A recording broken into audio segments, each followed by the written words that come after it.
I'm Tracy Sabol. Tonight on EWTN News Nightly, Debate Day. This could prove to be a make-or-break moment in the election as Vice President Harris and former President Trump meet face-to-face for the first time on a Philadelphia stage. Game plan. A former NFL football star is bringing his fight against human trafficking and child exploitation back to Capitol Hill. Ambitious mission. Polaris Dawn is attempting to take private citizens where they have never gone before, on a spacewalk, and drawing a crowd. Pope Francis celebrates Mass for nearly half the population of East Timor. These stories and more tonight. From EWTN, the Global Catholic Network, this is EWTN News Nightly. Thank you for being with us on the Feast of St. Nicholas of Tolentino. Our top story tonight, we are just hours away from the first presidential debate between former President Donald Trump and Vice President Kamala Harris. Tens of millions of people will be tuning in to watch them tonight on the debate stage in Philadelphia. It could be the only time voters see them face off before November 5th. White House correspondent Owen Jensen reports. Good evening, Tracy. The debate tonight between Vice President Kamala Harris and former President Donald Trump will not include a live in-person audience. Instead, you'll only see the moderators and, of course, the two candidates, whose microphones will be muted while the other is speaking. The last time Donald Trump debated a Democrat, that Democrat, Joe Biden, soon after left the race for the White House. Tonight, a much different story, as Vice President Kamala Harris and the former president will lay out their beliefs on the debate stage and no doubt go after each other. He's prepared for this debate. He's ready for tonight, and he's ready to talk about why your life was better when he was in office and why would you want to vote for 4 more years of what we're in right now, which is what you're going to get with Kamala Harris. You know, I don't know, how putting her into a box or a classification is useful. I think she is someone who believes in getting big things done, being able to build the right kind of coalitions in order to do it, and actually building an economy that serves everybody and not just some. But the Trump campaign blasts Harris for not answering voters' questions since she took over the top of the ticket. I believe that Americans know that she is incapable of doing the job that she is auditioning for because she is currently in the White House and failing. Inflation is higher than it has been since before she took office. Housing is unaffordable. The southern border is open. We are in wars abroad. She is an absolute failure, and she is dangerously liberal, and that is what we will prove tonight. The governor of Massachusetts says Harris knows exactly what she needs to do tonight. And that's to spell out the very different vision that she and Donald Trump have for this country. Press Secretary Karine Jean-Pierre earlier told us President Biden will watch the debate tonight. Meanwhile, today at the White House, he hosted 2 championship sports teams before heading to New York City to get ready for tomorrow's 9/11 remembrance. The president and vice president also plan to travel to the September 11th sites in Pennsylvania and at the Pentagon. So tomorrow could be a break from the campaign. Now, ABC will be hosting tonight's presidential debate, which kicks off at 9 p.m. Eastern. Some other networks will also broadcast a live feed. No matter where you watch it, the debate could be another pivotal moment in an already unpredictable presidential campaign. At the White House, Owen Jensen, EWTN News Nightly. All right, joining us now is Brandon McGinley. He is the editorial page editor at the Pittsburgh Post-Gazette. Brandon, great to have you back on the show. This big debate takes place tonight at the National Constitution Center in Philly. But even before today, the candidates have already spent quite some time in Pennsylvania. In fact, Vice President Harris, I guess she spent about 5 days or so in Pittsburgh prepping for the debate, making some pit stops at local businesses and meeting with voters. So, Brandon, why did the vice president spend so much time in Pittsburgh, and how much does that area matter when it comes to winning the Keystone State? Yeah, I mean, I think Pennsylvania is in almost every analysis the tipping point state, the state that is most likely to be the one that determines who wins the White House. And while we know that Philadelphia is the biggest part of the state and the areas around Philadelphia are extremely important, Pittsburgh and its surroundings taken together are probably the swingiest part of the state, where you're most likely to find those voters who are on the fence in large numbers. It's also the part of the state where Donald Trump has made significant inroads since 2016. And so, parking Kamala here for nearly a week kept her certainly top of mind for voters here for a while. Yeah, Brandon, what are the issues that matter the most to Pittsburghers? Yeah. So I think that something that when we think about why Harris hasn't picked up quite as much ground in Pennsylvania as she has in some other states like Wisconsin and even North Carolina and Georgia, the New York Times recently did an analysis that showed that Pennsylvania had one of the slowest recoveries of any state since the pandemic economically. And Pittsburgh has had, within Pennsylvania, particularly slow recovery. So I think there's a sense of anxiety here, a sense that we are being left behind, a sense that the state hasn't caught up. And that this city, which had a lot of optimism for a long time, that's really fading. So I think that that kind of creates some headwinds for Harris. Yeah, and in Pennsylvania, especially in southwestern Pennsylvania, where I grew up, fracking, that's actually on top of mind for a lot of folks. I know a lot of people make their living from that. Do you expect this to come up in the debate tonight, that is? And how much weight do you think that issue carries with Pennsylvanians? I think it's more symbolic. I mean, there certainly are a lot of jobs attached to fracking, and not just the extraction itself, but the contractors and the other support services that go along with it. But I think that I think you'll hear a lot about fracking because the national media and the national kind of political analysts think that Pennsylvanians really care about it, and we do more than other states. But I think that it's a lot more about the broader message about the economy, and fracking stands in for that as a sense of who sees Pennsylvania and the Pennsylvania economy as being central to their policy package. Yeah, what are you hoping to hear from them, and also see from the candidates? Oh, gosh. Seriousness would be great. Moral seriousness about the political situation that we share, a sense that whoever wins is going to have to be president for all of America. And I think both need to demonstrate very clearly that they understand that there's a lot of anxiety on both sides, political anxiety, economic anxiety, and that I know this may be too much to ask for, being a calming force is going to be important going forward. Brad, let me ask you this really quick, almost out of time, but we know the polls right now have Trump and Harris basically neck and neck. But what do you hear, polls aside, what are you hearing kind of, on the ground there in Pittsburgh? Who's maybe resonating the most with Pennsylvanians? It's a good question. I live within the city. I spend a good deal of time in the suburbs, a swingy part of the suburbs that's flipped between Democrats and Republicans in recent years. It's hard to say based on just what you see driving around, but I've been surprised by the extent of the visible support for Trump and the lack of visible support for Harris. This could change on a dime, but right now I feel like what I'm seeing reminds me more of 2016 than 2020. All right, we're going to leave it right there, Brandon. Great to have you on. Thanks so much for weighing in. God bless. Yes, thank you. All members of the House Judiciary Committee held a hearing looking at the effects of the Biden-Harris administration's open border policies. Families of those hurt or killed by illegal migrants gave emotional testimony, including a mother whose daughter was killed by a 16-year-old illegal migrant. This is not a political issue. This is a safety issue for everyone here living in the United States.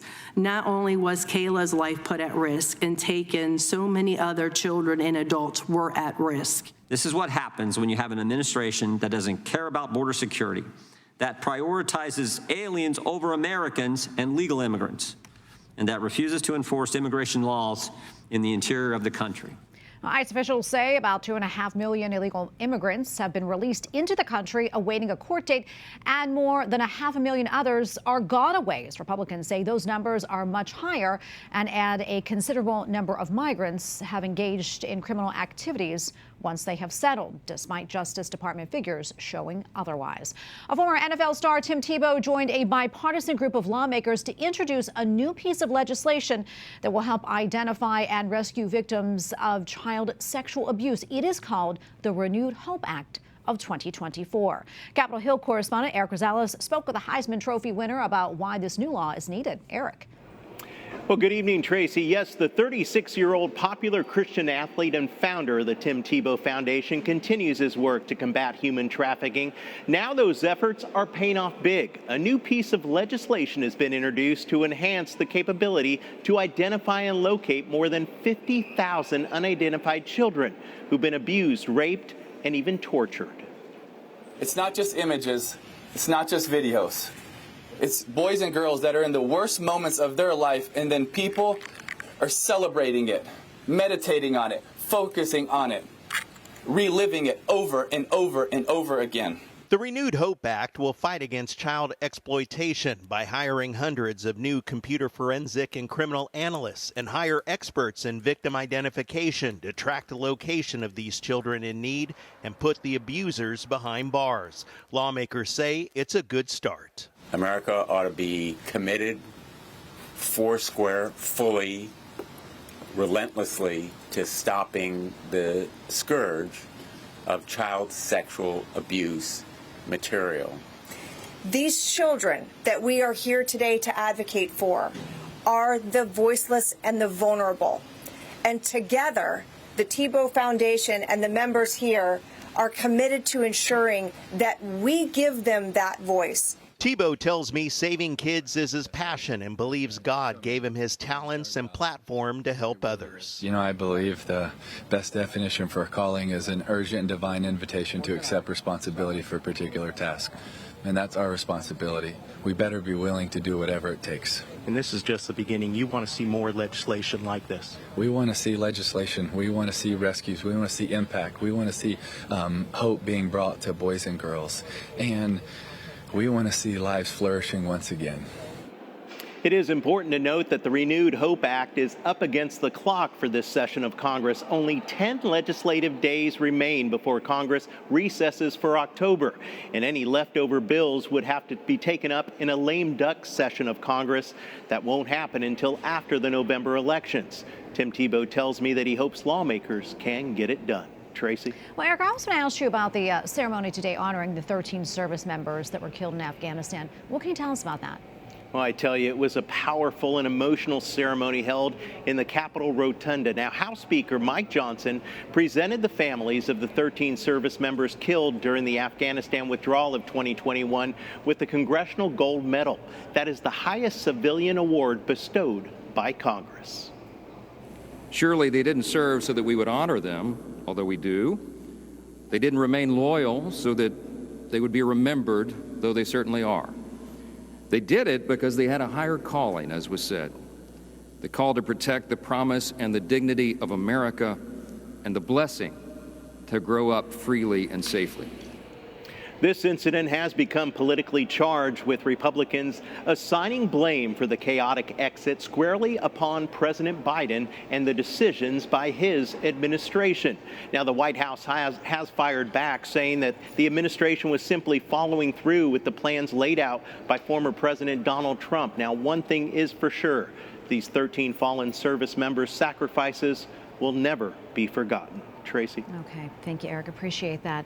At least 19 people are dead after an Israeli strike on a tent camp in a designated humanitarian zone in Gaza.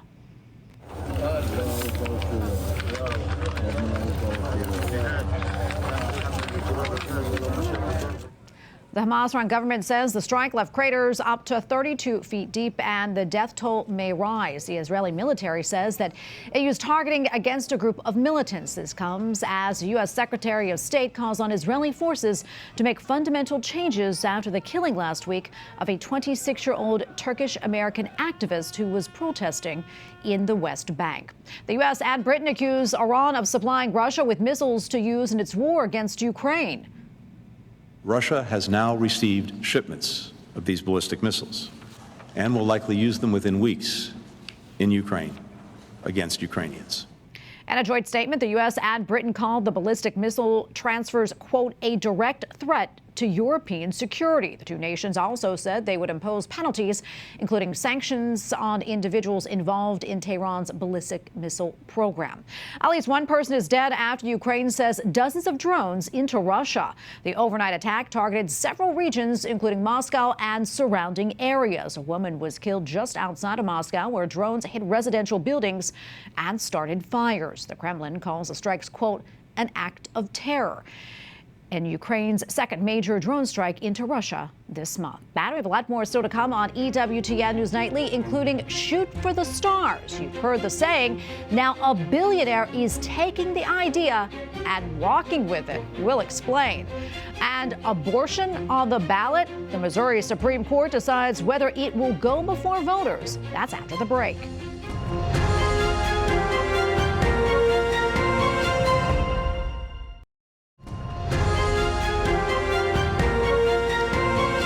The state Supreme Court in Missouri says a proposed constitutional amendment that would dramatically expand abortion can remain on the ballot in November.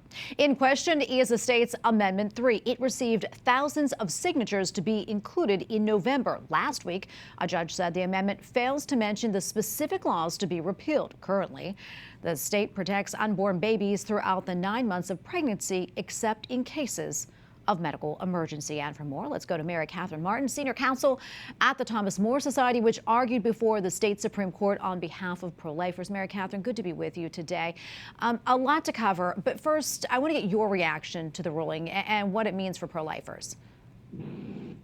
Well, it's devastating, really, in a couple of ways. One is just the incredible scope of the amendment that faces us. It goes so far beyond abortion and so far beyond what we had under Roe versus Wade.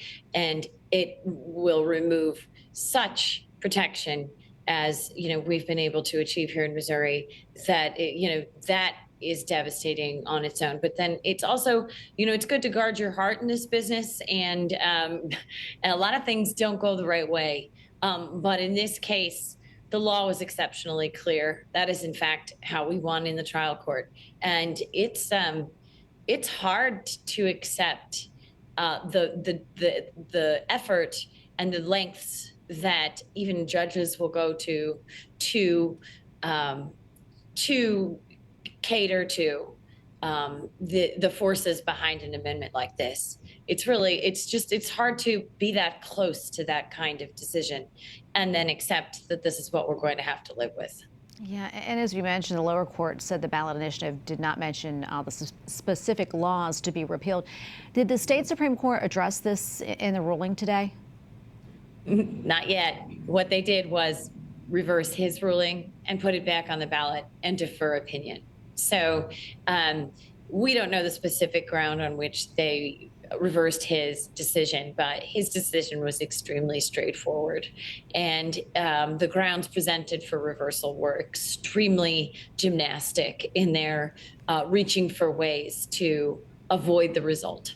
And, I'm not looking forward to reading it, but there is no good reason to have made this decision. Yeah, we're almost out of time, but I do want to bring this up for those who maybe, don't live in the state, they don't know really much about Amendment 3. I know it says in part the state government will, quote, shall not deny or infringe upon a person's fundamental right to reproductive freedom. The initiative also explicitly says that it would, quote, prohibit any regulation of abortion. Now, if this ballot initiative passes on November 5th, tell us what this could mean for the unborn. Well, it leaves only the possibility of regulating abortions past a very late date in pregnancy. They've redefined fetal viability, and with an exception for maternal health, that includes mental health. And so really, babies of very late gestational age whose mother's health have not been burdened by their pregnancy are the only abortions that the state can regulate or limit. So we're going from 99% prohibited to 99% permitted and protected and even funded. Mary Catherine, what about the wording on the ballot? I mean, do you think that could be confusing at all to people? Well, it was the wording of the measure on the actual petition that was the subject of the lawsuit on which we won anyway. The wording on the ballot is a summary of some of the effects. It's actually a little bit more understandable, comprehensible than the wording of the actual measure, which was extremely deceptive. But there's no way to capture in 100 words what this is going to do to Missouri laws. So people really need to go out and research the actual effects and everything that could be comprehended in all matters relating to reproductive health care. Not even just reproductive health care, but all matters relating to it. Well, Mary Catherine, thank you so much for coming on, for your insights and all that you do. We appreciate it. God bless. Thank you so much. Space, the final frontier, and one billionaire is attempting to go boldly where no private citizen has gone before. Ignition. Go Falcon, go Polaris. Copy, 1 Alpha. Early this morning, a Falcon 9 rocket lifted off from Kennedy Space Center. Tech entrepreneur Jared Isaacman shared the cost of the 5-day trip with SpaceX, including the development of new spacesuits that will be tested once they leave the capsule. If successful, the mission will mark some milestones, the first spacewalk by non-professional astronauts, as well as the farthest journey from Earth by anyone since NASA's moon landings. Up next on EWTN News Nightly, strength through the Eucharist. The International Eucharistic Congress is in full swing in Ecuador. We have a report from Quito. Plus, talk about devotion. We take you to the country where thousands of people waited 12 hours to see the Holy Father.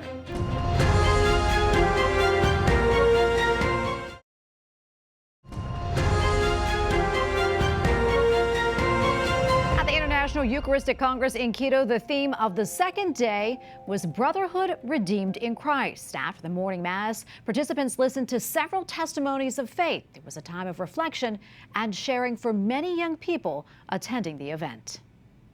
And joining us now from Quito, Ecuador is Paula Arraza, EWTN News journalist. Paula, great to be with you today. So what more can you tell us about the start of this Congress, and especially how people in Quito are taking part? Good evening, Tracy. Well, it all started with the opening mass. It was a beautiful moment. About 25,000 people joined, and we saw 2,000 kids receiving their first communion. So it was a very emotional and a very intense moment. We had a message from the Pope. We were able to see the papal envoy, a cardinal coming from Venezuela, which ties up perfectly with the themes that we're speaking about. The main theme is fraternity to heal the world. But yesterday, we were able to speak about a wounded world. And we spoke about the political instability in Latin America, but we also spoke about so many wounded places around the world. But the purpose of all of this is to be healed through the Eucharist, the power of redemption that the Eucharist has. And I know the theme today is Brotherhood Redeemed in Christ. What have been the strongest testimonies that you have heard? Exactly, yes. It's Brotherhood Redeemed in Christ. And we had a very strong testimony. It's Margaret Felker. She's the president of this fund, an educational fund for kids with little resources here, and even for them to go to college in Ecuador. She comes from the United States. She has this background story, heartbreaking background story. Her son went to sophomore year here in Quito in this exchange, and he got lost. They never found him again. So out of this sorrowful situation, out of this pain, she was able to rebuild, and she made this educational fund for kids in Ecuador. That was a beautiful testimony. We've had so many other testimonies. We've had the cardinal coming from my country, from El Salvador, Rosa Chavez, and he spoke about St. Oscar Romero. I'm having this here with me because he gave me this cross, which has typical art from El Salvador. So it's been a very beautiful display of the universality of the church. Yeah, and I know the Congress continues until Sunday. What are some of the highlights for the rest of the week? We are expecting different themes throughout the week. Thursday is a very special day because Quito will have different masses in different languages. So that's a very important moment. And then on Friday, we will continue with our topics. On Saturday, we would have the Eucharistic procession, which is if you could say, one of the most important moments. We will see Quito streets filled with people in adoration. And at the end, it will end at the Basilica of the National Vow, which is a beautiful architecture. And on Sunday, we'll be back to the closing Mass, and it just reminds us of the importance of the Eucharist. Why is it the center, the source and summit of our faith? Oh, Paula, thank you so much for coming on today. We really appreciate it. God bless you. Finally tonight, Pope Francis is concluding his visit to East Timor, the third leg of his apostolic journey. The South Asian nation is considered one of the most Catholic countries in the world, and today its citizens showed why. EWTN Rome correspondent Courtney Morez has more. Hundreds of thousands of Catholics were present at Pope Francis's Mass today, here in East Timor, one of the most Catholic countries in the world. 98% of the small island country's population is Catholic. Pope Francis's visit marks the 25th anniversary of the country's independence, in which the Catholic Church played a significant role in defending human rights. Huge crowds lined the streets of the capital city of Dili for miles for the Pope's arrival on Monday, with children waving Vatican flags and cheering enthusiastically.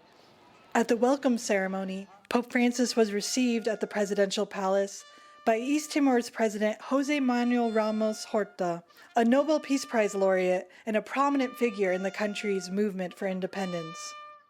In the Pope's speech to local government officials at the palace, Francis underlined the importance of safeguarding to prevent every kind of abuse.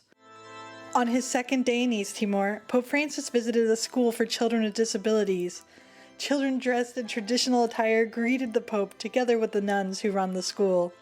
The Pope then went on to Dili's Cathedral of the Immaculate Conception, where he spoke to clergy and religious about the importance of evangelization.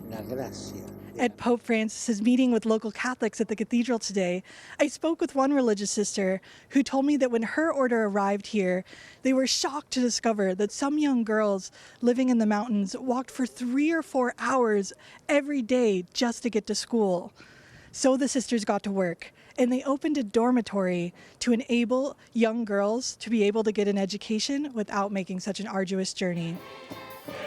Around 600,000 people attended the Mass in East Timor. The Tassi Tulu field was a sea of yellow and white Vatican-themed umbrellas to provide protection from the scorching sun.